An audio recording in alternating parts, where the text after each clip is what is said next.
Ils sont de plus en plus nombreux, les riches, et ils sont de plus en plus riches. C'est le constat de Jean-Louis Servan-Schreiber dans son dernier livre. C'est pas forcément une mauvaise nouvelle, parce qu'une planète avec plus de riches, c'est une planète qui se développe et qui tire les pauvres vers le haut.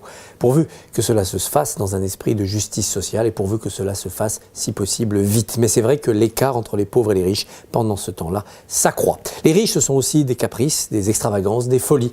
On vous en présente quelques-unes. Attention, ce n'est pas forcément vulgaire, ce n'est pas forcément le yacht le plus gros ou les dépenses en champagne et caviar les plus élevées. Non, ce sont aussi de vrais rêves, ce sont aussi de vrais développements de secteurs économiques au service de ces plus fortunés. Et oui, le rêve peut être aussi un facteur de croissance économique.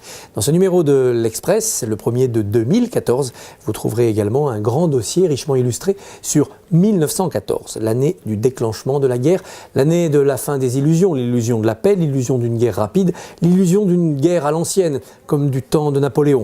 Non, dès les premiers mois de l'été 14, dès les premiers mois d'hostilité, on se rend compte que la guerre est devenue industrielle, donc terriblement meurtrière et promise à être très longue. D'ailleurs, à chaque début d'année, l'Express vous présentera l'année d'il y a 100 ans, 1915 puis 1916, et cela pendant toute la période concernée par la Grande Guerre, parce que cette mémoire-là, elle est importante, précieuse à conserver, parce qu'elle nous renseigne aussi sur le monde d'aujourd'hui.